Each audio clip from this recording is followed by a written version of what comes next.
नमस्कार दोस्तों, स्वागत है आप सभी का हमारे YouTube चैनल आलोक ज्ञान गंगा में। मित्रों, आज जो कहानी मैं आपको सुनाने जा रहा हूँ उसका नाम है तुम मेरी चाहत हो। इससे पहले कि मित्रों आप हमारी कहानी में खो जाएं, अगर आप हमारे चैनल पर पहली बार विजिट कर रहे हैं तो कृपया चैनल को सब्सक्राइब कर लें, बेल आइकन को प्रेस कर लें ताकि इस तरीके की कहानियां जो हर रोज मैं लेकर के आता हूं उसका नोटिफिकेशन सबसे पहले आप तक पहुंचे। तो चलिए मित्रों, देर ना करते हुए कहानी को शुरू करते हैं। कार के टेक लगा करके खड़ा नौजवान फोन पर किसी से बात करने में लगा था। सफेद शर्ट और नेवी ब्लू जीन्स पहने, आंखों में सनग्लासेस लगाए ये नौजवान बिला सुबह किसी को भी अपनी ओर आकर्षित करने में सक्षम था। उसके चेहरे की स्मार्टनेस और खड़े होने के अंदाज से ही वह किसी बड़े घराने का नजर आ रहा था। जाने किसका इंतजार था उसे, जो इतनी धूप में वह खड़ा था और बीच बीच में रुमाल से अपने माथे पर आया पसीना पोंछ रहा था। जूही दिव्या और मीनल के साथ कॉलेज से बाहर आपस में बातें करते हुए निकल रही थी कि मीनल ने दोनों को इशारे से चुप रहने को कहा। क्या हुआ मीनल, ऐसे चुप चुप क्यों बोल रही है? दिव्या ने कुछ ना समझते हुए पूछा। अरे यार उधर देखो। उधर किधर? मेरे सिर पर तू भी ना बिल्कुल झल्ली की झल्ली रहेगी। कोई बात चिल्लाए बगैर भी बोल लिया कर। अच्छा मेरी जान, अब मेरी दादी अम्मा मत बन और सीधे सीधे बता, मुझे पहेली समझ नहीं आती। तुझे कुछ समझ नहीं आता? अब दोनों झगड़ा बंद करो यार, उधर देखो, सब हमें देख करके हंस रहे हैं। जूही ने कहा तो मीनल ने नजरें घुमाई। ओह शिट, देखा तुमने? वो तो चला गया। अरे यार कौन आया था, कौन चला गया? तब से तू पहेलियां बुझाए जा रही है, जूही ने उकताए से अंदाज में कहा। यार बड़ा हैंडसम नौजवान था, क्या सूरत थी, क्या खड़े होने का अंदाज था। मैं तो बस दिल थाम करके रह गई। तुम दोनों को दिखाना चाहती थी मैं, पर ये दिव्या की बच्ची ने मुझे बातों में उलझा दिया और वो निकल गया। क्या यार तू भी वो किसी फिल्म का हीरो था जो हम देख करके खुश होते? जस्ट चिल यार, जूही ने हंसते हुए मीनल को टोका और जाने के लिए कदम बढ़ा दिया। फिर तो दिव्या और मीनल दोनों ने उसके साथ ही कदम बढ़ा दिया। कॉलेज से बाहर आते ही जूही की कार आ गई। वो तीनों सहेलियां जा करके पिछली सीट पर विराजमान हो गई। उनके बैठते ही ड्राइवर ने कार आगे बढ़ा दिया। तभी मीनल ने दिव्या और जूही को इशारे से आगे देखने को कहा। वो देखो, अभी तक वह लड़का खड़ा है, पता नहीं कौन है वो खुशनसीब लड़की जिसके इंतजार में इसे इतनी तेज धूप की भी परवाह नहीं। तुझे बड़ी चिंता हो रही है उसकी, हमें क्या किसी के भी इंतजार में सूख रहा हो? जूही ने लापरवाही वाले अंदाज में अपने बालों को झटकते हुए कहा। तू बड़ी बदजौक है कसम से यार, लड़का तो गजब का हैंडसम लग रहा है, दिव्या ने पसंदीदा निगाहों से देखते हुए मीनल से कहा। और फिर दोनों आपस में उस अनजान अजनबी के बारे में बात करने लगी। थोड़ी देर बाद पहले दिव्या का घर आ गया और फिर मीनल का। तो वो दोनों कार से उतर गई और कार जूही के घर की ओर बढ़ गई। जूही का घर नहीं, बहुत बड़ा शानदार बंगला था। उसकी कार के रुकते ही वॉचमैन ने गेट खोल दिया और कार सीधे अंदर जा करके रुकी। वो कपड़े चेंज करके आई, तब तक रमा जी ने उसके लिए खाना निकाल दिया। यूं तो सक्सेना हाउस में नौकरों की कोई कमी नहीं है, पर रमा जी खाना स्वयं अपने हाथों से ही बनाना पसंद करती हैं। उनका मानना है कि हर औरत को घरदारी के काम जरूर आना चाहिए, पर अफसोस बहुत चाहने के बावजूद भी वह अपनी बेटी को खाना बनाना नहीं सिखा पाई। जूही को किचन में काम करना बिल्कुल पसंद नहीं और फिर उसे अपने पिता के बेजा लाड प्यार ने भी सिर चढ़ा रखा है। महेश जी सीधे यही कहते हैं कि इकलौती संतान है मेरी, हमारा जो कुछ भी है वो सब जूही का ही तो है। मैं तो अपनी बेटी की शादी उसी लड़की से करूंगा जो विवाह के बाद मेरी बेटी को रानी बना करके रखेगा। अपने पिता की बात सुन करके जूही उनके गले लग जाती है और रमा जी चुप हो जाती हैं। हर बार ऐसा ही होता, जब भी रमा जी बेटी को सुखाने का प्रयास करती हैं, जूही पिता की आड़ ले करके बच जाती है। धीरे धीरे रमा जी ने भी मान लिया कि बाप बेटी अपनी ही चलाएंगे, फिर मेरे कुछ भी कहने का कोई फायदा नहीं है। मीनल अपने घर पहुंचती है और नोटबुक रख करके हाथ पांव धो करके अपनी माँ के पास कमरे में जाती है। सुधा जी सिलाई मशीन पर कपड़े सिल रही थी। उसने उनसे पूछा, आपने खाना खाया माँ? बस बेटा ये ब्लाउज थोड़ा सा सिलना बाकी है, तुम खाओ फिर मैं खाऊंगी। नहीं बिल्कुल नहीं, आप उठ करके हाथ धोइए, मैं हम दोनों के लिए खाना निकाल लाती हूँ, आप फिर बहुत देर कर देती हैं। अच्छा मेरी माँ, मैं उठ रही हूँ, सुधा जी ने मुस्कुराते हुए कहा। मीनल के लिए उसकी माँ सुधा जी ही पूरा परिवार है। सुधा के पिता के बाद उसकी माँ ने ही उसकी परवरिश की थी। मीनल के दादा दादी बहुत पहले गुजर गए थे और सुधा जी तो बचपन से ही एक अनाथालय में पली थी। मीनल के पिता और सुधा जी की लव मैरिज थी। एक बार विपिन जी अपने मम्मी पापा के साथ घर में बैठे थे जब सुधा जी हैंडमेड मोमबत्ती बेचने के लिए आई थी और सुधा जी की खूबसूरती को देख करके विपिन जी ने अपनी माँ से उसके साथ शादी के लिए मना लिया। विपिन जी के पिता ने थोड़ा सा क्रोध दिखाया कि किसी राह चलती लड़की को वह अपनी घर की बहू नहीं बनाएंगे, पर विपिन की मां ने उन्हें अपनी कसम देकर के बेटे को उसका प्यार दिलवा दिया। सुधा जी खाना खाते हुए सोचने लगी थी कि मीनल ने उन्हें आवाज देकर के यादों से बाहर निकाला। माँ आप खाओ ना, कब से मैं ही खाती जा रही हूँ। हाँ बेटा खा रही हूँ। आप क्या सोचने लग जाती हैं माँ? तेरे बारे में सोच रही हूँ बेटा, मेरे बाद तुम्हारा क्या होगा? फिर आपने ऐसी बात की, मैंने आपसे कितनी बार कहा है कि ऐसी निराशा की बातें मत सोचिए आप। अब अगर आपने ऐसी बात की तो मैं आपसे बात नहीं करूंगा, मीनल ने मुंह फेर करके कहा। तब सुधा ने अपने कान पकड़ लिए और बोली, अच्छा मेरी गुड़िया, अब कभी ऐसी नहीं कहूंगी। देख मैंने अपने कान भी पकड़ लिए हैं, अब तो मुस्कुरा दे। माँ की बात सुन करके मीनल मुस्कुरा दी। दिव्या अपने घर पहुंची तो दरवाजा खुला ही था, पर उसने जैसे ही अपने घर के अंदर पहला कदम रखा उसकी बड़ी बहन सुमन की जोर से आवाज गूंजी, रुक जा, चप्पल बाहर ही खोल, देखती नहीं अभी अभी पोंछा लगाया है, सारा फर्श गंदा हो जाएगा। ओह दी, आप भी ना, मैं तो इतनी तेज आवाज सुन करके घबरा ही गई। देखो तो अभी तक दिल धड़क रहा है मेरा इंजन की तरह। चुप कर नौटंकी, और अंदर आ करके हाथ मुंह धो लो, मैं खाना लगाती हूँ। हाँ दीदी जल्दी करो, मेरे पेट में चूहे कूद रहे हैं। अच्छा फिर मुंह बंद रख, कहीं उछल करके बाहर ना आ जाएं, सुमन ने हंस करके कहा। दिव्या मध्यम वर्गीय परिवार से है, उसके पापा बैंक में कलर की जॉब करते हैं और मम्मी हाउसवाइफ है। दिव्या के घर में उसके दादा दादी, मम्मी पापा और उसकी बड़ी बहन सुमन रहते हैं। उसका छोटा सा प्यारा सा परिवार है। जूही की कार के आगे बढ़ने के बाद वह अजनबी नौजवान भी अपनी कार में बैठ गया और जूही की कार से थोड़ा फासला लेकर के अपनी कार आगे बढ़ा दिया ताकि उस पर किसी को शक ना हो कि वह आगे वाली का पीछा कर रहा है। थोड़ी देर बाद 2 बार कार रुकी और दिव्या और मीनल को उनके गंतव्य तक छोड़ करके आगे चल पड़ी। वह अजनबी अब भी जूही की कार का पीछा करने में लगा था, जाने उसकी क्या मंशा थी। जब जूही की कार उसके बंगले के पास रुकी और जूही अंदर चली गई तब उसने अपनी कार को वापस मोड़ लिया।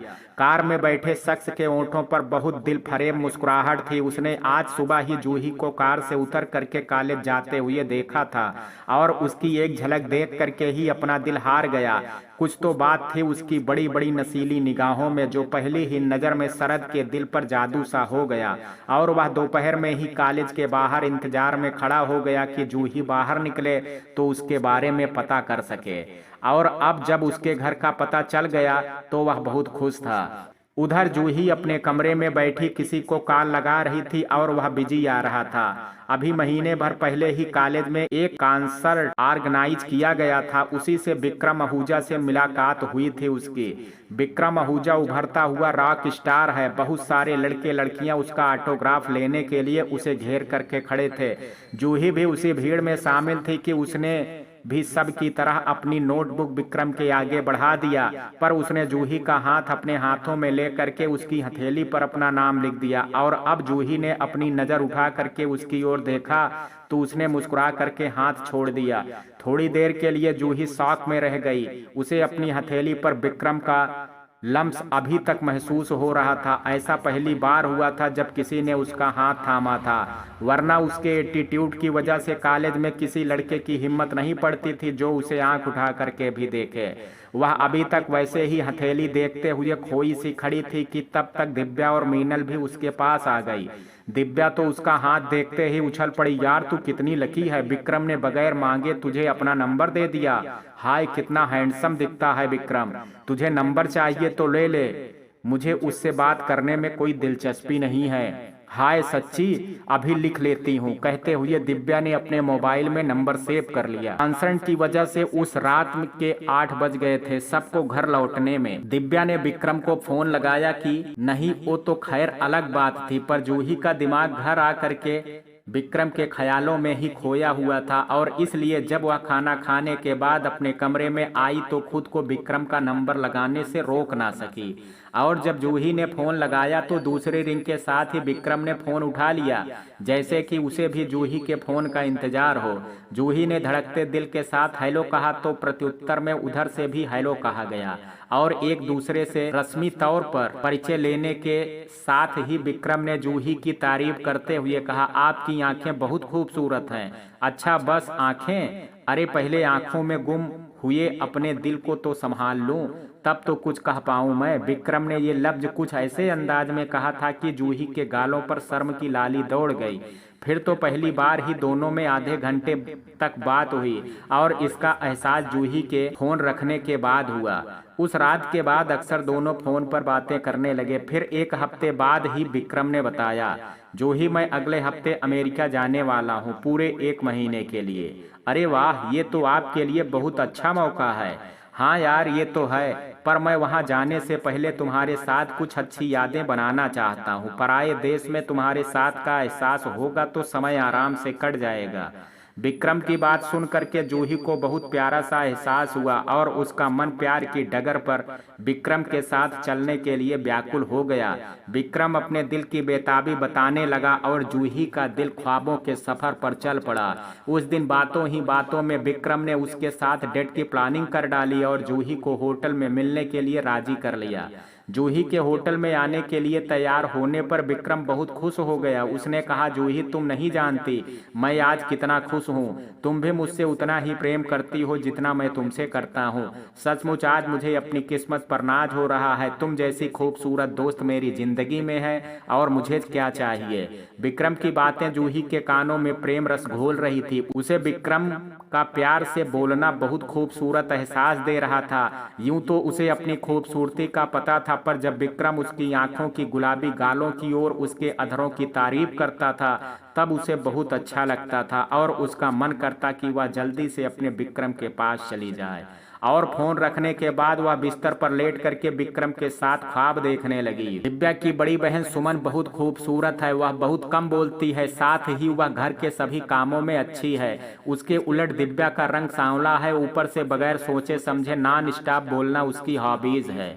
मन करेगा तो घर के कामों में अपनी माँ और बहन की हेल्प दिया, नहीं मन हुआ तो नहीं। उसकी दादी उसे हमेशा कभी डांट कर तो कभी दुलार करके उसे समझाती रहती हैं। अरे सोच समझ करके बोला कर, मुंह है तेरा रबर नहीं जो हर वक्त बोलती जाती है। थोड़ा बन संवर करके रहा कर, चेहरे पर मुल्तानी मिट्टी का लेप लगा, कुछ तो रंग साफ हो जाएगा। और उनकी बातों के जवाब में दिव्या दादी के गले से लिपट करके प्यार से कहती, दादी माँ सबको लड़कियां गोरी ही क्यों चाहिए?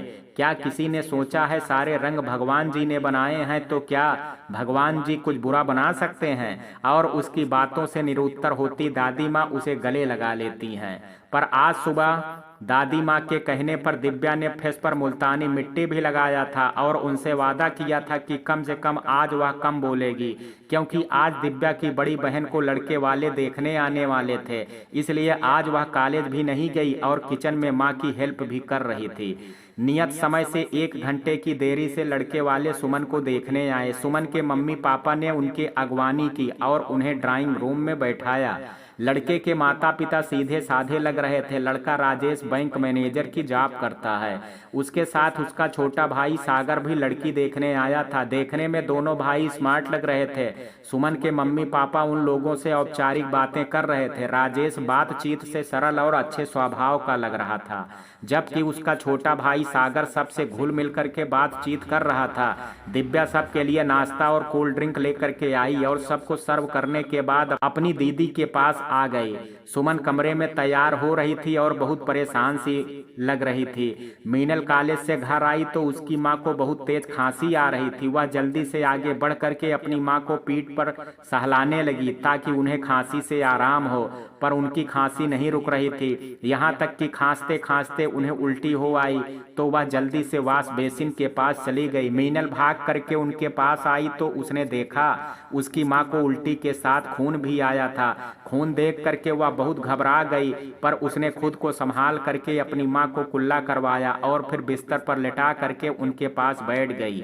माँ, अभी कैसा लग रहा है आपको? अब ठीक लग रहा है मेरी लाडो। माँ, एक बात पूछूं आपसे? हाँ बेटा, क्या पूछना है तुझे? आप मुझे बहुत प्यार करती हैं ना? हाँ बेटा, ये भी कोई पूछने की बात है? जो भी पूछना चाहती है निसंदेह पूछ ले, मीनल की माँ ने खांसते हुए कहा।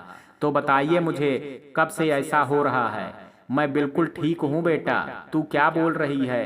क्या कब से हो रहा है?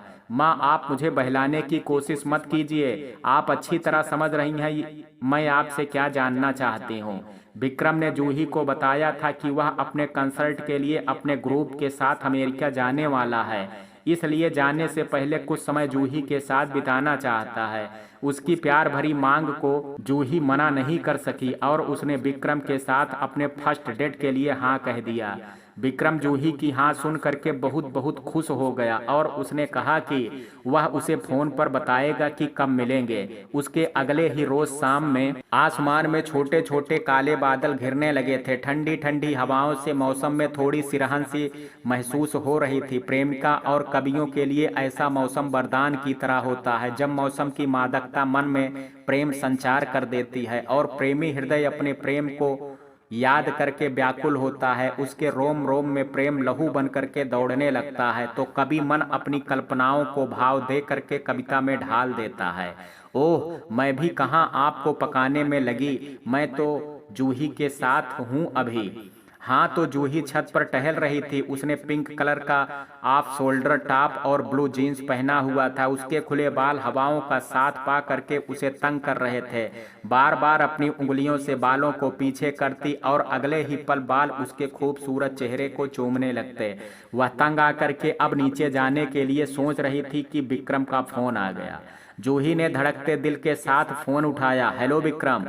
हेलो जान। ओ सॉरी जूही, मैंने तुम्हें जान कहा, तुम्हें बुरा तो नहीं लगा ना? जूही जान शब्द सुन करके पहले तो थोड़ा चौंक गई, पर जब विक्रम ने सॉरी बोला तो उसे लगा प्यार में तो ऐसे शब्द बोले ही जाते हैं, इसलिए कहा नहीं, बुरा लगने की क्या बात है। थैंक यू जूही, तुम नहीं जानती, जब से तुमसे मिला हूँ दिल बस तुम्हारे ही ख्यालों में खोया रहता है। मैं एक बात पूछूं? जी जरूर। क्या तुम भी मुझे ऐसे ही याद करती हो?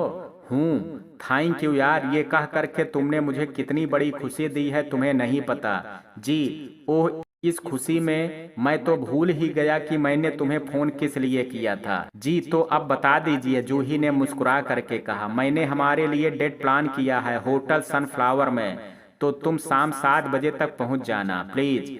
जी पहुंच जाऊंगी, पक्का ना? देखो देर मत करना, मैं तुम्हारे इंतजार में होटल के बाहर ही खड़ा रहूंगा। जी मैं वक्त पर आ जाऊंगी। लव यू यार।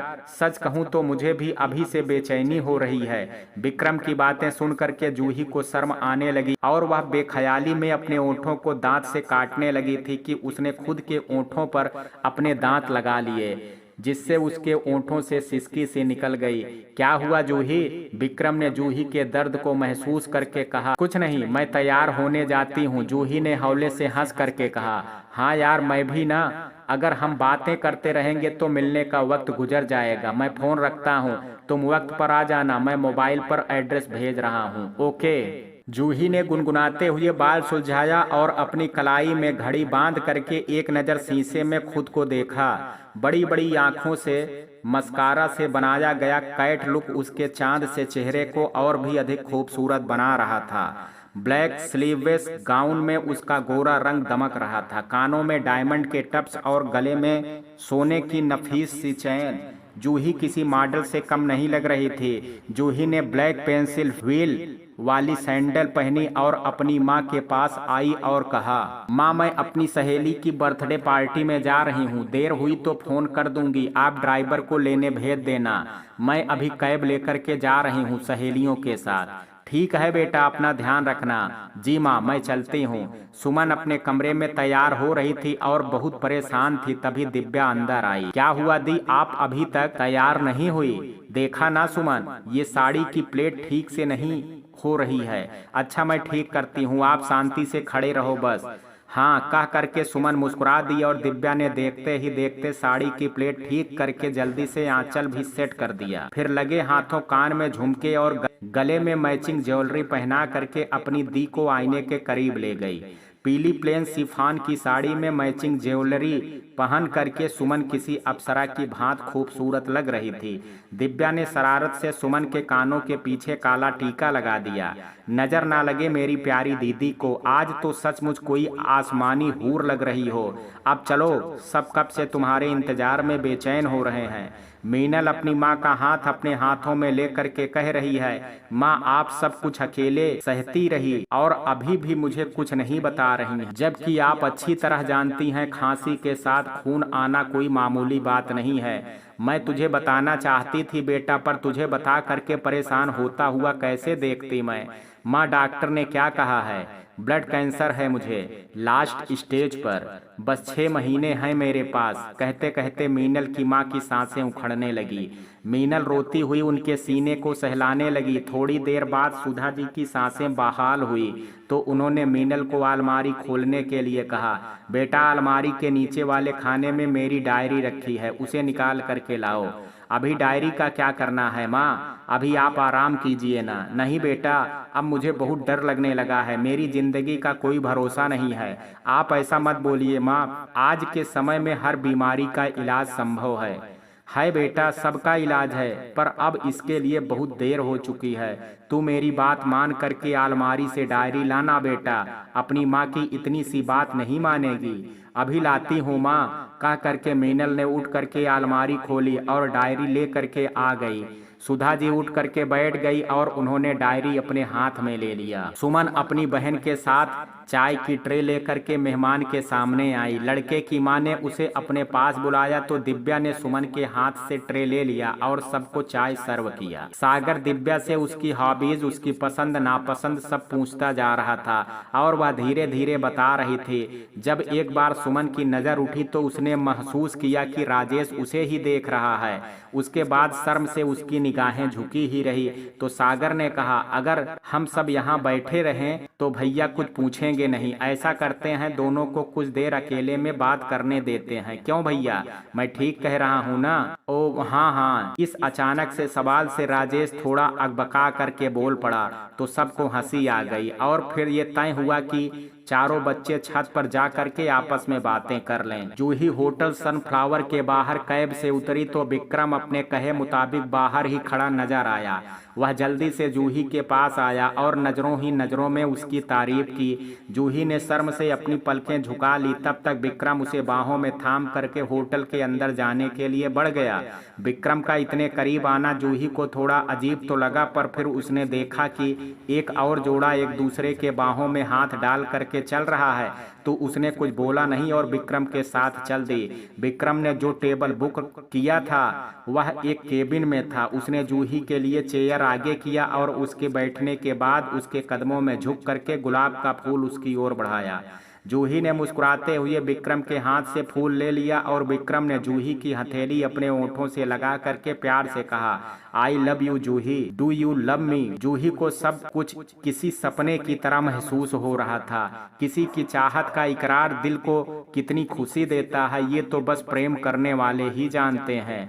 जूही ने कुछ बोलना चाहा ही था कि होटल में भगदड़ मच गई। विक्रम ने एक व्यक्ति को रोक करके पूछा तो उसने बताया, एक लड़का और लड़की अंदर वाले केबिन में बैठे थे कि एक गुंडे जैसा आदमी आया और उसने लड़के को गोली मार करके लड़की को अपने साथ ले गया। यहाँ से जल्दी निकल लो, नहीं तो पुलिस आ गई तो फिर पूछने के चक्कर में रात बर्बाद हो जाएगी। उसकी बात सुनकर के विक्रम ने जल्दी से जूही का हाथ थामा और होटल से बाहर निकल गया। विक्रम का तो मन था कि किसी और होटल में चलते हैं, पर जूही के मन में गोली मारने की बात सुन करके डर बैठ गया था। उसने कहा, नहीं विक्रम, फिर किसी दिन चलूंगी तुम्हारे साथ, अभी प्लीज तुम मुझे घर छोड़ दो, अभी मुझे बिल्कुल ठीक नहीं लग रहा है। ओके यार, चलो मेरी कार में बैठो, तुम्हें घर छोड़ दूं। फिर विक्रम ने कार का दरवाजा खोला और जूही उसके साथ वाली सीट पर बैठ गई। तब विक्रम ने कार आगे बढ़ा दी। जूही ने कार की सीट से सिर टिका करके अपनी आंखें बंद कर ली थी कि थोड़ी दूर चल करके कार रुक गई। जूही ने चौंक करके पूछा, इतनी जल्दी घर आ गया? सुमन और राजेश दिव्या और सागर के साथ छत पर आ गए थे, पर दोनों के ही मन में हिचकिचाहट सी थी, इसलिए दोनों ही पिछले 10 मिनट से चुपचाप खड़े थे। सुमन नजर झुकाए खड़ी थी और अपने दाहिने पैर के अंगूठे से बाएं पैर के अंगूठों को टकराने में लगी थी। आखिर सागर ने ही खामोशी तोड़ी। भैया मैं नीचे जा करके बोल दूं क्या? यही कि आपको भाभी पसंद नहीं है, सागर ने हौले से एक आंख दबाते हुए कहा। अरे नहीं, मुझे तो सुमन बहुत पसंद है। फिर इतने देर से चुप्पी साध करके क्यों खड़े थे? सागर हंसा। बिल्कुल मेरे भी मन में यही सवाल था। सागर की बात सुन करके दिव्या ने भी मुस्कुराते हुए कहा। तब सागर ने कहा, सुमन मुझे आप बहुत अच्छी लगी, पर मैं आपकी भी पसंद जानना चाहता हूँ। क्या आप मुझसे विवाह के लिए रजामंद हैं? सुमन को राजेश की सादगी और उसका इतना सम्मान देना बहुत अच्छा लगा। उसने एक बार नजर उठा करके राजेश की ओर देखा। राजेश की आंखों में उसे प्यार और सच्चाई नजर आई। उसने कहा, जी मुझे भी आप अच्छे लगे। सुमन की बात सुन करके सागर ने क्लैप किया। ये हुई ना बात, अब चले नीचे, सब हमारे आने की राह देख रहे होंगे। हाँ चलो चलते हैं। मीनल की माँ ने डायरी में से एक एड्रेस निकाला और एक लिफाफे पर लिखा, जिसके अंदर जाने कब से चिट्ठी लिख करके रखी थी सुधा जी ने। उन्होंने लिफाफा मीनल को दिया और कहा, बेटा इसे डाकघर में पोस्ट कर देना। पर माँ ये चिट्ठी आप किसके पास भेज रही हैं? मेरी बचपन की सहेली के पास। उसकी शादी एक गांव के जमींदार से हुई थी। वो अपनी शादी के बाद एक बार माल में मिली थी मुझसे। बेटा हम दोनों एक ही अनाथालय में पल करके बड़े हुए हैं और यकीन करो वह तुम्हें बहुत प्यार देगी। ये सब छोड़िए माँ, पहले आप मेरी तसल्ली के लिए डॉक्टर के पास चलिए। मैं कल ही डॉक्टर साहिबा से मिलने गई थी बेटा, वह बहुत अच्छी हैं। तुम्हारे पापा के साथ ही पढ़ाई की थी उन्होंने, इसलिए वह मुझसे अपनी फीस भी नहीं लेती हैं, बस दवाई के पैसे लगते हैं। फिर भी माँ अभी आपकी तबीयत ठीक नहीं है तो एक बार तो दिखाने चलिए ना। ठीक है चलो, रास्ते में चिट्ठी भी पोस्ट कर देंगे। विक्रम ने बीच रास्ते में कार रोक दिया। तब जूही ने चौंक करके पूछा, गाड़ी बीच में क्यों रोक दी आपने? यार आज तुम्हें अपने साथ टाइम स्पेंड करने के लिए बुलाया था और तुम्हें कुछ खिलाया भी नहीं, तो कम से कम आइसक्रीम खाने चलते हैं। विक्रम का ऐसे केयर करना जूही को बहुत अच्छा लगा, इसलिए वह मुस्कुरा दी। तो चलें, विक्रम ने कहा। श्योर कह करके जूही ने कार का डोर खोला। जूही विक्रम को फोन मिलाते हुए उसकी बातें याद कर रही थी। उसे अमेरिका गए हुए 15 दिन हो गए थे, पर इतने दिनों में उसने एक बार भी फोन नहीं किया था, जबकि जब इंडिया में था तो रोज ही फोन पर बात करता था। वह पूछना चाहती थी कि इतनी जल्दी वह उसे कैसे भूल गया। आखिर चौथी बार पूरी रिंग गई, तब जाकर के विक्रम ने फोन उठाया और कहा, जूही यहाँ बात करने पर रोमिंग चार्ज कटेंगे, इसलिए मुझे फोन रखना होगा। जूही बोलना चाहती थी कि अब 1 मिनट का चार्ज तो कटेगा ही, फिर 1 मिनट तो बात कर लो, पर उसके मन की बात मन में ही रह गई और विक्रम ने कॉल कट कर दिया। जूही को इस बात का बहुत बुरा लगा। पहली बार किसी ने उसके साथ ऐसा किया था। उसने मन ही मन सोचा कि आने दो जनाब को, जब मुझसे मिलने के लिए कहेगा तो मैं उसे इग्नोर करूंगी, तब अकल आएगी उसे। हूँ बड़ा अकलमंद समझता है खुद को, पर अकल धेले भर भी नहीं है। वह मन ही मन विक्रम से झगड़ा कर रही थी जब जूही के पापा की कार के आने की आवाज आई और थोड़ी देर बाद उसकी माँ की परेशानी भरी आवाज गूंजी। ये चोट कैसी लगी आपको? जूही ने अपने पिता को चोट लगने की बात सुनी तो वह घबरा गई और जल्दी से अपने कमरे से बाहर आई। महेश जी को एक लड़का संभाल करके ले आया था। उसने उन्हें सोफे पर बैठने में मदद की। महेश जी के सिर पर पट्टी बंधी थी और पैर में भी मोच आई थी। महेश जी ने अपनी पत्नी से उस लड़के की तारीफ करते हुए कहा, भाग्यवान, अगर आज ये नौजवान वक्त पर नहीं आता तो अभी मैं आपके सामने सही सलामत ना होता। कैसी बातें कर रहे हैं जी, शुभ शुभ बोलिए। ठीक कह रहा हूँ भाग्यवान, आज ड्राइवर मनसुख का बच्चा बीमार था, इसलिए उसने डॉक्टर के पास जाने के लिए छुट्टी ले ली। और आप तो जानती ही हैं, मैं अपनी कार या तो स्वयं ड्राइव करता हूं या फिर मनसुख चलाता है, इसलिए ऑफिस से आते वक्त मैं ही कार चला रहा था कि अचानक से मेरे कार के ब्रेक फेल हो गए। मैंने कार को संभालने की बहुत कोशिश की, पर वह एक पेड़ से टकरा गई और मैं बेहोश हो गया।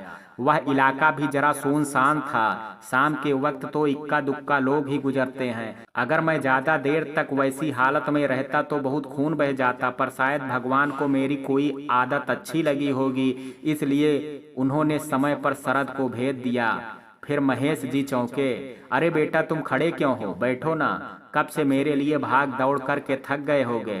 थकान की कोई बात नहीं है अंकल, अब तो रात भी होने वाली है। अब मैं आपसे जाने की इजाज़त लेने के लिए ही रुका था। अरे बेटा चले जाना, पर अपनी आंटी के साथ की चाय तो पी लो। महेश जी ने बहुत अपनेपन से कहा तो शरद बैठ गया। जूही इतनी देर से अपने पिता की बात सुन रही थी। शरद के इजाज़त मांगने पर उसका ध्यान शरद की ओर गया तो वह चौंक करके खुद याद करने लगी, और तब अपने दिमाग पर बहुत जोर देने पर उसे याद आया कि ये शरद तो वही लड़का है जो उसके कॉलेज के पास खड़ा किसी गाड़ी का इंतजार कर रहा था। महेश जी के जोर देने पर शरद बैठ गया और जूही की माँ किचन की ओर बढ़ गई। महेश जी ने कहा, बेटा इतनी देर से तुम मेरी मदद करने में लगे हो और मैंने तुमसे तुम्हारा नाम भी नहीं पूछा। अपने बारे में बताओ कुछ, कहाँ के रहने वाले हो, तुम्हारे माता पिता कौन हैं? जी अंकल कोई बात नहीं, हो जाता है ऐसा। ऊपर से जब इंसान मुश्किलों से जूझ रहा होता है तो ऐसे सवाल बेमानी हो जाते हैं। मेरा नाम शरद है, पास के गांव से शहर में पढ़ने आया था, बीएससी किया है। और तुम्हारे माता पिता? बहुत बदनसीब हूँ इस मामले में अंकल, 5 साल पहले ही उनका साया दूर हो गया मुझसे। ओह सॉरी बेटा, मुझे सचमुच बहुत दुख हुआ। क्या हुआ था उन्हें? जी अंकल बस इतना समझ लीजिए, मेरी किस्मत में उनकी सेवा करना नहीं लिखा था, शरद ने मायूस होकर के कहा। तभी रमा जी चाय की ट्रे और नाश्ते के साथ आ गई और दोनों की बातचीत को विराम लगा दिया। मीनल अपनी मां के साथ डॉक्टर साहिबा के सामने बैठी थी। उन्होंने सुधा जी का चेकअप किया और उनके लिए दवा लिख दिया। मीनल, डॉक्टर साहिबा मेरी मां के लिए कुछ कीजिए ना।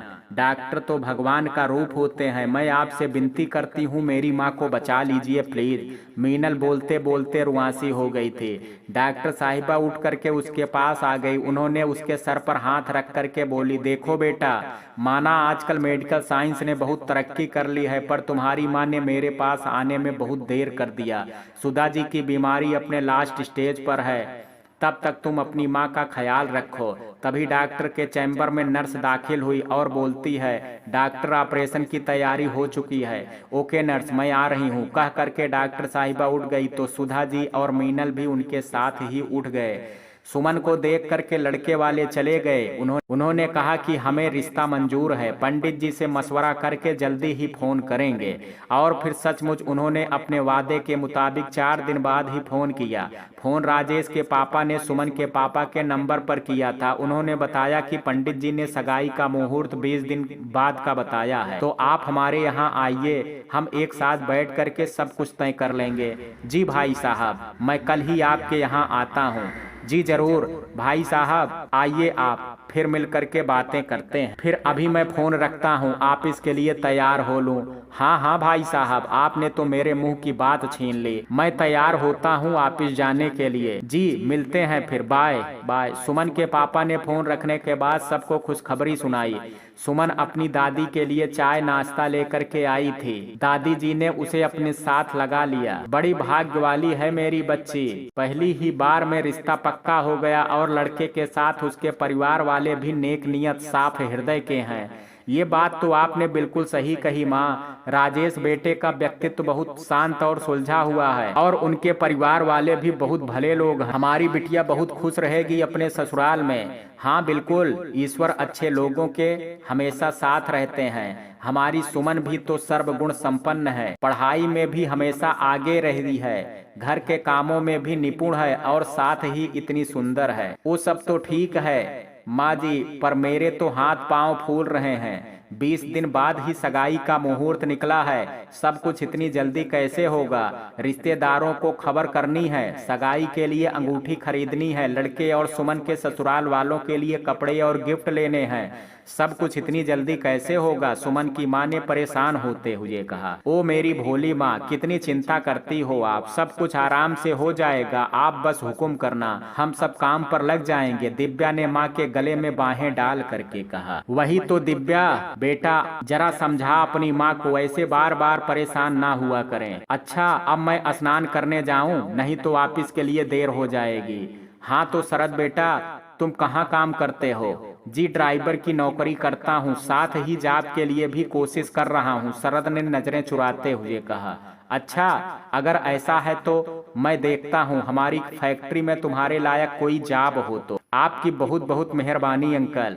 अरे मेहरबानी कैसी, मैं अगर तुम्हारे लिए कुछ कर सका तो मुझे खुशी होगी। ये मेरा कार्ड रखो, इसमें ऑफिस का एड्रेस है और मेरा फोन नंबर है। शरद ने चुपचाप हाथ बढ़ा करके कार्ड ले लिया और चाय का कप ओंठों से लगा लिया।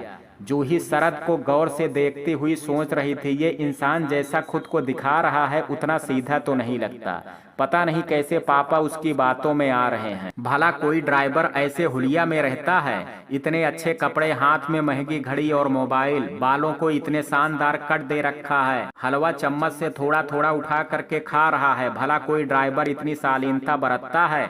शकल देख करके ही लगता है कि किसी बड़े घर का है। जूही शरद पर नजर रखे हुए थी और उसके बारे में ही सोचे जा रही थी। शरद ने चाय खत्म की और फिर जाने के लिए उठ गया। अच्छा अंकल अब जाने की आज्ञा दीजिए।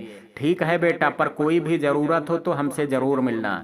जी जरूर अंकल, आपसे मिल करके बहुत अच्छा लगा, चलता हूँ। शरद के जाने के बाद जूही ने कहा, ये इंसान जैसा दिखाई देता है वैसा बिल्कुल नहीं है, कहीं से भी वह ड्राइवर नहीं लगता है। शरद वाकई बहुत अच्छा इंसान है बेटा, और वैसे भी जो वक्त पर काम आएगा उसका एहसानमंद होना चाहिए हमें, ऐसे बुरे ख्याल मन में नहीं लाने चाहिए। हाँ बेटा, तुम्हारे पापा ठीक कह रहे हैं। रमा जी ने भी पति की साइड ली तो जूही ने चुप रहना ही ठीक समझा, पर उसके मन में शरद का व्यक्तित्व तो शक के घेरे में ही। अपने कमरे की खिड़की से बाहर देखते हुए शरद जूही के बारे में सोच रहा था। उसे जूही बहुत अच्छी लगी थी, लेकिन जब शरद उसके घर गया था तो बहुत चाहने के बाद भी निगाह उठा करके उसे नहीं देखा। पता नहीं अंकल की नज़र में क्या इम्प्रेशन होता इस बात का, और वैसे भी किसी लड़की को पसंद करने का तजुर्बा शरद के लिए पहला ही था। हालांकि कॉलेज में कई लड़कियां उसकी दीवानी थी, पर शरद ने कभी किसी को पसंदीदा नज़र से नहीं देखा था। कॉलेज में प्रोफेसर शर्मा क्लास ले रहे थे, पर मीनल का ध्यान तो कहीं और ही था। वह जैसे क्लास में हो करके भी नहीं थी। अचानक से प्रोफेसर ने मीनल को उठने को कहा और लेक्चर से संबंधित प्रश्न पूछ लिया, पर मीनल ने तो कुछ सुना ही नहीं था, इसलिए वह जवाब नहीं दे सकी। इस पर प्रोफेसर को गुस्सा आ गया और उन्होंने मीनल को डांट लगाई। तुम्हारे जैसे बच्चे ही अपने मम्मी पापा का नाम बर्बाद कर देते हैं, एक बार भी नहीं सोचते हैं कि कितनी मेहनत करके अपने सपनों को छोड़ करके बच्चों के सपने पूरे करने में जिंदगी गुजार देते हैं माता पिता। प्रोफेसर शर्मा गुस्से में बोलती जा रही थी और मीनल की आंखों में आंसू भर आए थे। जब प्रोफेसर शर्मा का बोल करके मन भर गया तो उन्होंने मीनल को सिट डाउन कहा, पर तब तक क्लास का वक्त भी खत्म हो चुका था, इसलिए प्रोफेसर के क्लास से बाहर जाते ही दिव्या और जूही मीनल के पास आ गए। क्या हुआ तुझे आज? तुम तो हमेशा पढ़ाई में ध्यान देती है, तेरी तबीयत तो ठीक है ना? दिव्या ने बाकायदा मीनल के सिर पर हाथ रख करके पूछा। नहीं यार दिव्या, मैं तो बिल्कुल ठीक हूँ, बस सिर में दर्द हो रहा है। ओह, तो जब मिसेस शर्मा तुझ पर गुस्सा कर रही थी तो तूने बताया क्यों नहीं? बेकार में ही इतनी डांट सुन ली। कोई बात नहीं यार, उनकी कोई गलती नहीं है, वो तो मेरे अच्छे के लिए ही बोल रही थी। यार अगला पीरियड तो बोरिंग है, तो क्या ख्याल है छोड़ दिया जाए? तभी जूही बीच में बोली। जूही की बात सुन करके दिव्या खुशी से बोली, हाँ यार आज मेरा भी मन नहीं कर रहा है ये क्लास करने का, चलो कैंटीन में चलते हैं, खाते पीते हुए बातें करते हैं। आज मेरे पास एक गुड न्यूज है तुम दोनों को बताने के लिए। अच्छा, पर वो क्या? चलो ना बैठ करके बातें करते हैं। तीनों ने कैंटीन का रुख किया और सबसे पहले कोक और समोसे का आर्डर दे करके एक टेबल की ओर बढ़ गई। दिव्या ने अपनी दीदी की शादी तय होने की बात बताते हुए कहा, तो तुम दोनों को अभी से इनविटेशन है, मेरी दीदी की सगाई में सुबह से मौजूद रहना तुम दोनों को, बाद में कोई बहाना नहीं चलेगा, ओके? जरूर यार, ये भी कोई कहने वाली बात है, तुम्हारी दीदी हमारी भी तो दीदी हैं, जूही ने तुरंत कहा। फिर दिव्या की नजर मीनल पर पड़ी। मीनल कुछ सोचने में लगी थी। उसे देख करके ऐसा लग रहा था कि वह यहाँ हो करके भी नहीं है। दिव्या ने मीनल को टोका, तू किन ख्यालों में खोई हुई है मीनल? क्या तुझे खुशी नहीं हुई मेरी दीदी की सगाई की बात सुन करके? दिव्या की बात सुन करके मीनल को एहसास हुआ कि इस तरह खुद को दुख का इश्तहार बनाना सही बात नहीं है। मुझे खुद को संभालना होगा। ऐसा सोच करके मीनल हौले से बोल दी और मुस्कुरा दी, यार मैं तो ये सोच रही थी कि तुम्हारी दीदी की शादी हो जाएगी तो तू कितना उदास हो जाएगी। मीनल की बात सुन करके दिव्या भी इमोशनल हो गई। हाँ मीनल, तुम बिल्कुल सही कह रही हो। मैं और मेरी दीदी दोनों एक कमरे में सोते हैं। सोने से पहले मैं उन्हें पूरे दिन की बात जब तक बता नहीं देती मुझे नींद भी नहीं आती। और जानती हो, दीदी मुझे बहुत प्यार करती हैं, मेरे हिस्से का काम भी स्वयं कर देती हैं। यार हम लड़कियों का अपना घर, अपने मम्मी पापा सबको छोड़ करके क्यों जाना पड़ता है? दिव्या ने दुखी हो करके कहा। माहौल बोझिल सा होने लगा था। बेटियों की विदाई की बातें चाहे जब भी शुरू हो, आंखें बरसने से कब रोक पाती हैं स्वयं को? अरे तुम दोनों भी ना बस करो अब इस टॉपिक को और मेरी सुनो, जूही ने टोका। क्या? दोनों ने एक साथ पूछा। हाँ, मेरे पास एक बात है जो शायद तुम दोनों को अच्छी लगेगी। अच्छा फिर तो जल्दी से बताओ। दिव्या के स्वयं में उत्सुकता साफ झलक रही थी। मीनल, याद है तुझे उस दिन कॉलेज के गेट पर एक लड़का कार से टेक लगा करके खड़ा था और जूही बोलते हुए थोड़ी रुकी। हाँ हाँ, जो बड़ा हैंडसम था और जिसके खड़े होने का अंदाज किसी फिल्मी हीरो के जैसा था। मीनल ने तुरंत टुकड़ा लगाया तो जूही हंस दी। हाँ बिल्कुल मेरी जान, वही हीरो जो तुम दोनों को बहुत अच्छा लगा था, कल हमारे घर आया था। अच्छा, पर किस लिए? मीनल ने दिलचस्पी से पूछा। कहीं अपना रिश्ता लेकर के तो नहीं आया तुम्हारे लिए? दिव्या के स्वर में जल्दी से जल्दी सब कुछ जानने की ललक साफ दिखाई दे रही थी। हूँ, रिश्ता? और उससे? क्यों यार, कितना हैंडसम है वह, किसी सपने के राजकुमार की तरह। जूही ने दिव्या को आश्चर्य से देख करके कहा, जिसकी आंखों में उसे हिकारत की झलक दिखाई दी थी। उस अनजान शख्स के लिए जो किसी को भी आसानी से एक निगाह में पसंद आ सकता हो, उसके लिए। तुझे पता है वह लड़का कौन है और उसका बैकग्राउंड क्या है? पता तो नहीं है। तुझे मालूम है तो तू ही बता दे। वैसे उस लड़के का शुभ नाम क्या है, पहले ये बता। दिव्या ने जूही के लहजे को इग्नोर करते हुए कहा। हालांकि उसे समझ नहीं आ रहा था कि जूही ऐसे क्यों बोल रही है। शरद नाम है उसका। नाम तो बहुत सुंदर है। अब लगे हाथ उसके बारे में सब बता ही दो तो, जितना तुम जानती हो। हम दोनों जानना चाहते हैं, है ना मीनल? दिव्या ने मीनल को देख करके कहा तो मीनल ने दिव्या की बात पर अपना सिर हिला करके रजामंदी दे दी। शरद ड्राइवर की जॉब करता है, जूही ने बम फोड़ने के अंदाज में कहा। तो दोनों ने ही समवेत स्वर में उसकी बात काटते हुए कहा, किसी के लिए ऐसे मत बोलो जूही। हर इंसान के पास पैसे हों जरूरी तो नहीं है। हमें इंसान की कद्र उसके स्टेटस को देख करके नहीं करना चाहिए। अच्छा, अगर ऐसा ही है दिव्या जी तो बता दो, उससे तुम्हारी सिफारिश कर दूंगी। आखिर बेस्ट फ्रेंड किस दिन काम आएंगे? जूही ने बात को जैसे हवा में उड़ाया। आज शाम सुमन की सगाई होने जा रही है इधर, इसलिए जूही और मीनल दिव्या के घर आई हुई थी। जूही के मम्मी पापा एक इन फंक्शन के वक्त आने वाले थे, पर मीनल की मम्मी की तबीयत खराब होने की वजह से वह नहीं आ सकेगी। मन तो मीनल का भी नहीं था, पर सुधा जी ने कहा, बेटा हमें दोस्तों की खुशियों में शामिल होना चाहिए। एक दोस्त का फर्ज होता है अपने दोस्त का सुख दुख में साथ देना, और फिर मैं भी चाहती हूँ कि मेरी बेटी खुश रहे। सुधा जी ने मीनल के बालों को सहलाते हुए कहा था। उनकी बातें सुनकर के मीनल की आंखों में आंसू आ गए थे, जिन्हें उसने माँ की नजर बचा करके पोंछ लिया।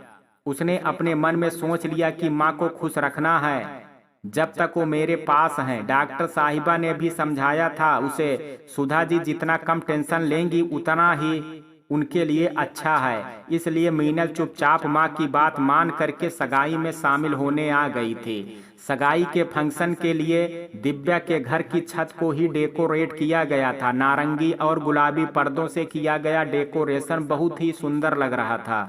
राजेश और सुमन दोनों की जोड़ी बहुत खूबसूरत लग रही थी। ऐसा लग रहा था जैसे ईश्वर ने दोनों को फुर्सत से बनाया हो। जैसे सौम्या खूबसूरत और प्यारी सी सुमन, वैसे ही शांत, हैंडसम और शानदार गुणों से विभूषित राजेश। सभी रिश्तेदार दोनों की जोड़ी सराह रहे थे। परिवार वालों के आशीर्वाद के बीच राजेश और सुमन ने एक दूसरे को अंगूठी पहनाई। उसके बाद सारे परिवार वालों के साथ तस्वीरें बनवाई गई। फिर सब लोग खाना खाने के लिए उठ गए। राजेश और सुमन के साथ सुमन और दिव्या की सारी सहेलियां और राजेश और सागर के दोस्त एक ओर खा रहे थे और बाकी मेहमान दूसरी तरफ।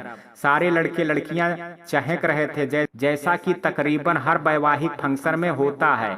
सभी आपस में घुल मिल कर के बातें कर रहे थे। बीच बीच में सब हंसी मजाक भी कर रहे थे, पर हमेशा बहुत बातें करने वाला सागर थोड़ा सोच में डूबा हुआ था।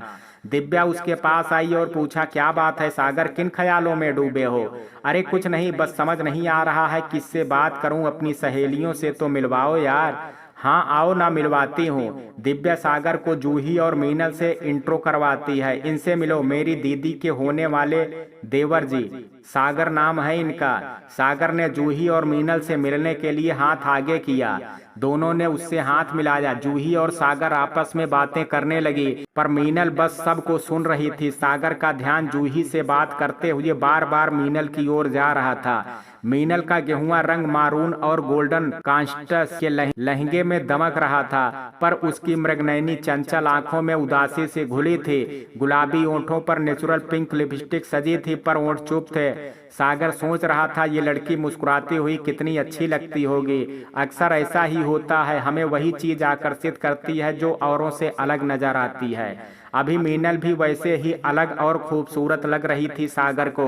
सुमन की सगाई के फंक्शन से लौटने में देर रात हो गई थी। जूही तो जो सोई दूसरे दिन दोपहर 1 बजे ही उठी। फिर पूरे दिन बोर होने के बाद यूं अपने छत की टेरिस पर खड़ी थी कि चौंक गई। उसके बंगले से कुछ दूरी पर वहीं रॉल्स रॉयस कार खड़ी थी, जो उस दिन कॉलेज के बाहर शरद लेकर के खड़ा था। अब सोचने वाली बात यह थी कि माना अगर शरद अपने मालिक की कार चलाता है और वह एक ड्राइवर है, फिर आखिर वह जूही के बंगले के पास क्या कर रहा है? कुछ तो गड़बड़ है। इस शरद के बारे में जैसा दिखाई देता है वैसा बिल्कुल भी नहीं है। जूही ने ऐसा सोचा और अपनी माँ को बताने के लिए नीचे आई तो खुद ही सरप्राइज्ड हो गई। शरद बरामदे में ही बैठा था और जूही की माँ रमा जी उसे कुछ फाइलें दे रही थी। जूही शरद को तीखे नजर से घूर रही थी, पर उसने उसे अनदेखा कर दिया और फाइल लेकर के चला गया। शरद के जाते ही जूही ने माँ से सवाल किया, माँ ऐसे अनजान इंसान को अपने ऑफिस की फाइलें थमा दी, आप ऐसा कैसे कर सकती हैं? ये शरद है, कोई अनजान इंसान नहीं है, और आज ही तुम्हारे पापा ने इसे ऑफिस में काम पर रखा है, रमा जी ने कहा। जूही हंसी, वाह, पहली बार किसी वर्कर को इतनी महंगी कार चलाते देखा है। पता नहीं क्या हो गया है आपको और पापा को, जो किसी पर इतनी जल्दी भरोसा कर लिया। देखो बेटा, कुछ भी बोलने से पहले इतना सोच लो कि हम तुम्हारे पेरेंट्स हैं, तुमसे अधिक दुनिया देखी है हमने। और रही उस महंगी कार की बात, तो वह कार सर्विसिंग के लिए गई थी तो उसे ही लेकर के आ गया वह। अच्छा, तो आपके कहने के मुताबिक वह लड़का दोनों जगह काम करेगा? नहीं, ऐसा नहीं है। उसके पुराने मालिक का ट्रांसफर दूसरे शहर में हो गया है। 2 दिन बाद ही वे लोग चले जाएंगे। अब तुम्हारे सवाल खत्म हो गए हैं तो मैं चलूं, किचन में काम है मुझे। रमा जी थोड़ा नाराज होकर के कहा और किचन की ओर बढ़ गई।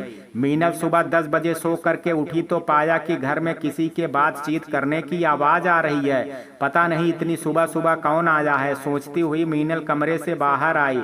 बाहर करीब 45-46 वर्ष की एक ग्रेसफुल औरत सुधा जी के साथ बैठी थी। आज सुधा जी के चेहरे पर एक अलग ही खुशी दिखाई दे रही थी। मीनल ने इससे पहले अपनी माँ को इतना खुश कभी भी नहीं देखा था। वह खुशी खुशी उनके पास गई तो सुधा जी से पहले वो औरत उठी और उसने मीनल को गले लगा करके प्यार किया। बोली, सुधा तेरी बेटी तो बहुत प्यारी है, बिल्कुल तुम्हारे ऊपर गई है। सुधा जी हल्के से मुस्कुरा दी, कहा अब तो तुझे ही इसका ध्यान रखना है जया। अरे ये भी कोई कहने की बात है, माना इतने दिनों से मिलने नहीं आ सके, पर बस इसलिए कि मैं समझ रही थी कि तुम अपने परिवार में खुश हो और मैं भी वहाँ गांव में अपने परिवार में बिजी थी। पर देख तेरे एक संदेश पर दौड़ करके चली आई मैं। और देखना सुधा, हम दोनों सहेलियों की किस्मत में हमें बीच रास्ते में धोखा दिया है। अंतर बस इतना है कि तुम एक प्यारी सी बेटी की माँ हो और मैं एक बेटे की माँ हूँ, जया ने कहा। ओह, अपनी बातों में तो मैं तुमसे तुम्हारे बारे में पूछना ही भूल गई। हुआ क्या था जीजू को, और तुम्हारा बेटा नहीं आया तुम्हारे साथ, तुम अकेली ही आई। आज सुधा जी बहुत खुश थे, और हों भी क्यों ना। एक तो सालों बाद अपनी सखी से मिलने की खुशी, और दूसरी ओर अपनी बेटी के लिए एक छत का इंतजाम कर लेने का इत्मीनान। उनके चेहरे पर बहुत दिनों बाद सुकून दिखाई दे रहा था। रात 12 बजे तक दोनों सहेलियां बातें करती रही। सुधा जी, जया, बस एक ही दुख है मुझे, काश मैं अपनी बेटी को डॉक्टर बनता हुआ देख पाती। तू जरूर देखेगी सुधा, मुझे पूरा यकीन है। आजकल हर बीमारी का इलाज संभव है, और भगवान की दया से आज तेरी सहेली के पास इतना है कि वह अपनी बहन जैसी दोस्त का इलाज करवा सके।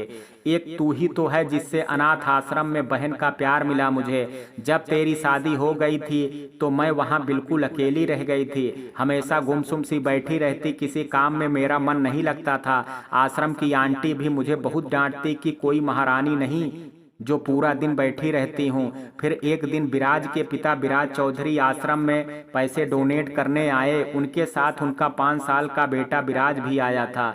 मुझे वो प्यारा सा गोलू मोलू बच्चा बहुत अच्छा लगा। वह जितनी देर वहाँ रहा मैं उसके साथ खेली, उसे कहानियाँ सुनाई। फिर तो ये सिलसिला चल पड़ा। हर रविवार विराज अपने पिता के साथ आश्रम आता और मैं उसका ध्यान रखती। अब मुझे रविवार का इंतजार रहने लगा था, मैं फिर से खुश रहने लगी थी। फिर एक दिन विराट चौधरी ने मुझसे शादी की इच्छा जताई और मैं उनसे शादी के लिए तैयार हो गई। हाँ जया, विराज को तेरे साथ मैंने देखा था, तब शायद वह 10 साल का रहा होगा, अब तो बहुत बड़ा हो गया होगा। और तेरे और कोई बच्चा भी तो होगा, मैं तो कुछ जानती ही नहीं। कितने बच्चे हैं तेरे? शादी के बाद मैं बहुत खुश थी, मैं विराज को बहुत ध्यान रखती थी। विराज भी मुझे माँ माँ कहते नहीं थकता था, पर विराज की दादी हमेशा मुझ पर शक करती थी। विराज के पापा को समझाती थी कि अभी तो मैं विराज को प्यार करती हूँ, उसका बहुत ध्यान रखती हूँ, पर जब मेरे खुद के बच्चे होंगे तब मेरा प्यार विराज के लिए खत्म हो जाएगा। इसलिए जया बोलते हुए रुकी। इसलिए क्या? इसलिए मैंने बच्चा ना हो इसके लिए ऑपरेशन करवा लिया। क्या? हाँ सुधा, मैं सबका मुंह बंद कर देना चाहती थी, पर क्या जीजू इसके लिए तैयार हो गए? नहीं यार, वो बिजनेस के सिलसिले में दूसरे शहर गए हुए थे और तभी मैंने ऑपरेशन करवा लिया। और जब वो वापस आए और उन्हें इस बारे में पता चला तो मुझसे बहुत नाराज हुए कि मैंने उन्हें बताए बगैर इतना बड़ा फैसला कैसे किया। पर अब कुछ नहीं हो सकता था। वह मुझसे कुछ दिन बहुत नाराज रहे, पर मैं बहुत खुश थी। विराज को पढ़ाने लिखाने में अपना वक्त गुजार देती। ये भी आखिर कब तक गुस्सा रहते मुझसे? मुझे माफ कर दिया। सासू माँ और ननद रानी के मुंह भी बंद हो गए। मैं अपने पति और बच्चे के साथ बहुत खुश थी।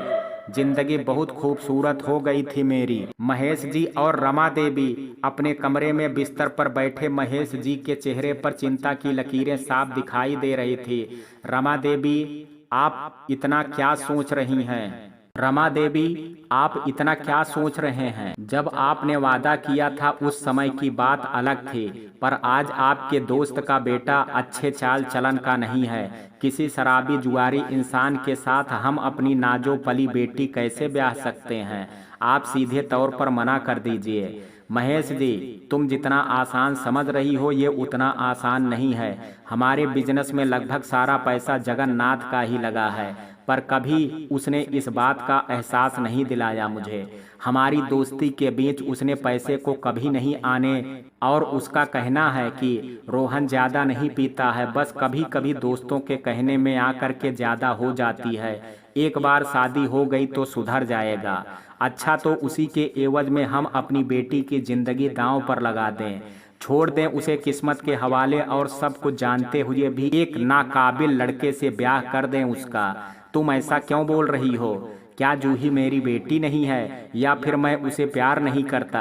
अरे अपनी जान से बढ़ करके चाहता हूँ उसे। फिर इतना क्यों सोच रहे हैं? क्यों आपके लिए जायदाद अपनी बेटी से बढ़ करके है? मैं तो कहती हूँ मना कर दीजिए जगन्नाथ जी को। जो सोचते हैं उनके पैसे से दब करके हम अपनी बेटी का सौदा कर लेंगे। अरे हम कम में भी गुजारा कर लेंगे। इतने दिनों तक भगवान ने सुख भरे दिन दिखाए हैं, अब अगर वो हमें दुख देना चाहते हैं तो भी हम हंस करके सहेंगे, पर हालात के आगे अपने घुटने नहीं टेकेंगे। रमा जी तैस में बोल रही थी। बोलते बोलते उनकी सांस तेज से चलने लगी तो महेश जी जल्दी से उठे और टेबल पर से इन्हेलर उठा करके उन्हें दिया। रमा देवी ने इन्हेलर अपनी नाक से लगाया और तब जाकर के उन्हें आराम मिला। महेश जी ने उन्हें जबरदस्ती लेटने को कहा और उनके कंधे सहलाने लगे। बोले, तुम इतनी चिंता मत करो। क्या तुम्हें मुझ पर यकीन नहीं है? विश्वास रखो, मैं जल्दी ही कुछ ऐसा सोच लूंगा कि सांप भी मर जाए और लाठी उठाने की भी जरूरत ना पड़े। रमा देवी ने पति की हथेली को थाम लिया और बोली, मुझे आप पर पूरा यकीन है जी। आप कोई भी बुरा ख्याल अपने मन में मत लाइए। बस बेटी की चिंता में कुछ का कुछ बोल गई मैं, मुझे इसके लिए माफ़ कर दीजिएगा। बोलते बोलते रमा देवी की आंखों में आंसू झिलमिलाने लगे। महेश जी ने देखा तो रमा की हथेली को अपने ओंठों से लगा लिया और आंखों के आंसुओं को अपनी उंगलियों के पोरों से पोंछते हुए बोले, तुम अर्धांगिनी हो मेरी, अब तुम सो जाओ, ज़्यादा परेशान मत हो, मैं कोई ना कोई रास्ता निकाल लूँगा। शरद बिस्तर पर लेटे हुए सोच रहा था, जूही कितनी खूबसूरत लगती है। मन करता है कि उसे सब कुछ बता दूं, अपने दिल की बातें, अपनी बेचैनी, पर वह तो कभी देखती तक नहीं है मुझे। कभी ठीक से बात तो करना दूर, ऐसा लगता है मैं उसे दिखता ही नहीं हूँ। कहीं मैंने उसके घर में नौकरी करके कोई गलती तो नहीं कर दिया, पर उसके पास रहने के लिए जो उपाय समझ में आया वो किया मैंने। अब आगे ईश्वर की मर्जी, वो तो अच्छी तरह जानते हैं अपने बंदों को। फिर मैंने किसी के साथ गलत तो नहीं किया। शरद खुद से ही सवाल करके फिर खुद को ही जवाब दे रहा था। फिर सोचते सोचते जाने कब उसे नींद आ गई। शरद को महेश जी के ऑफिस में काम करते हुए 1 हफ्ते हो गए थे, पर इतने कम दिनों में ही वह उस पर बहुत भरोसा करने लगे थे। रोज वह ऑटो से ऑफिस आता था और जाते समय महेश जी उसे अपनी कार से छोड़ देते थे। पर अब शरद के पुराने मालिक दूसरे शहर चले गए थे, इसलिए वह रहने की जगह ढूंढ रहा था। इसी सिलसिले में वह पेपर में किराए के घर के लिए एड देख रहा था। जब महेश जी को ये बात पता चली तो उन्होंने उसे अपने सर्वेंट क्वार्टर में रहने के लिए कहा, जिसे शरद ने थोड़ा हिचकिचाते हुए मान लिया। फिर उसी सुबह शरद अपना सामान लेकर के जूही के सर्वेंट क्वार्टर में रहने आ गया। जूही ने उसे ऑटो से सामान उतारते हुए देखा तो चौंक गई। सामान के नाम पर शरद केवल 2 बैग लेकर के आया था और वो बैग किसी बड़ी कंपनी के लग रहे थे। और जूही को ऐसा लग रहा था कि ये बैग बिल्कुल नए हैं। शरद ने रूम में बैग रखा और चला गया। जूही ने अपनी माँ से ये बात बताई तो माँ, आज तक आपने किसी कर्मचारी को ऐसे बैग में शिफ्ट करते देखा है? ये शरद तो ऐसे सामान लेकर के आया है जैसे वह किसी होटल में रहने आया हो। जूही अपनी माँ को बता रही थी, पर रमा देवी लेटी हुई थी और उसकी बातों पर ध्यान नहीं देती रही। जूही ने उन्हें सोच में डूबा हुआ देखा तो उनके कंधे पर हाथ रख करके बोली, माँ आप क्या सोच रही हैं? मैंने शरद के बारे में आपको बताया, पर आप तो सुन ही नहीं रही हैं। छोड़ दो बेचारे बच्चे पर शक करना बेटा, तुम्हारे पापा उस पर इतना भरोसा करते हैं तो कुछ तो बात होगी उसमें। जूही, लेकिन माँ, रमा देवी, मेरे सिर में दर्द हो रहा है, मैं जरा सो रही हूँ। तुम्हें जो भी पूछना है तुम्हारे पापा शाम को घर आएंगे तब उन्हीं से पूछ लेना। हाँ जरूर पूछूंगी। फिर जूही कॉलेज चली गई, पर वहाँ भी वह अनमनी सी ही रही। उसका ध्यान बार बार शरद की ओर जा रहा था। लंच टाइम में उसने अपना शक मीनल और दिव्या को बताया, पर वो दोनों भी उसे समझाने लगी। क्या यार, अगर कोई स्मार्ट है तो ये जरूरी थोड़ी है कि वह अमीर ही होगा। और सोच, अगर कोई अमीर है तो वह ऐसे सर्वेंट क्वार्टर में क्यों रहेगा? तू अपने मम्मी पापा की बात पर भरोसा कर ले, फालतू का शक मत कर। दिव्या और मीनल की बातें सुन करके जूही को लगा अब पापा से ही बात करनी पड़ेगी। पर जब महेश जी शाम में वापस से घर आए तो गाड़ी शरद ही ड्राइव करता आया था और महेश जी ने उसे भी घर के अंदर बुला लिया था। दोनों किसी फाइल के बारे में बात कर रहे थे। महेश जी ने एक बार रमा को चाय लाने के लिए आवाज दी और फिर शरद के साथ बातों में मशगूल हो गए। जूही बार बार अपने कमरे से बाहर बरामदे तक का चक्कर लगा रही थी। पूरे 1 घंटे बाद शरद वहां से उठ करके अपने कमरे में गया था। उसके जाते ही वह पिता से पूछने लगी, पापा आपको नहीं लगता है आप शरद पर कुछ ज्यादा ही मेहरबान हो रहे हैं? अरे नहीं बेटा, बिल्कुल, ये कहो कि शरद मुझ पर एहसान करता जा रहा है। अब उस दिन पहले मुझे हॉस्पिटल पहुंचाया और आज उसकी वजह से मुझे पता चला मेरे अकाउंट में कितनी गड़बड़ी है। मैंने तो उसे मैनेजर की पोस्ट का ऑफर भी दिया, पर उसका कहना है इससे हमें पता नहीं चलेगा कि ऑफिस में कौन कौन मिले हुए हैं, इसलिए अभी मैं क्लर्क ही ठीक हूँ। अब तुम ही सोचो, आज के ज़माने में कौन किसी के लिए इतना सोचता है। महेश जी ने एक बार शरद की तारीफ करनी शुरू की तो फिर बोलते चले गए और जूही ऊब करके बोली, जी पापा, मैं समझ गई और अपने कमरे में चली गई। इधर शरद अपने कमरे में आया और अलमारी में अपने कपड़े को रखने के बाद कमरे की खिड़की खोल दी, जहां जूही का बार बार बरामदे का चक्कर लगाना याद आ रहा था। आज उसने हल्के पिंक कलर का टॉप और ब्राउन ट्राउजर पहन रखा था और चेहरा किसी भी तरह के मेकअप से आज़ाद था। फिर भी जूही अपने नाम के अनुरूप ही फूल की तरह खूबसूरत लग रही थी। हालांकि उसके बार बार यूं चक्कर लगाने से शरद को भी समझ आ रहा था कि वह परेशान है, पर अभी वह इस पोजीशन में नहीं था कि उससे वजह पूछ सकता। शरद का बस चलता तो जूही की सारी परेशानी अपने सिर पर ले लेता। वह तो उसके चेहरे पर मुस्कुराहट देखने को तलबगार है। पहली बार उसने उसे सहेलियों के साथ मुस्कुराते हुए देखा था, लेकिन फिर जब भी देखा उसे गुस्से और परेशानी ही नजर आई थी, उसे जूही के खूबसूरत चेहरे पर। जया 2 दिन बाद अपने गांव चली गई थी इधर, और जाने से पहले सुधा के डॉक्टर से मिलने भी गई थी। डॉक्टर ने बताया कि अमेरिका में सुधा की बीमारी ठीक होने के चांसेस हैं और उन्होंने वहां के डॉक्टर का एड्रेस भी दिया।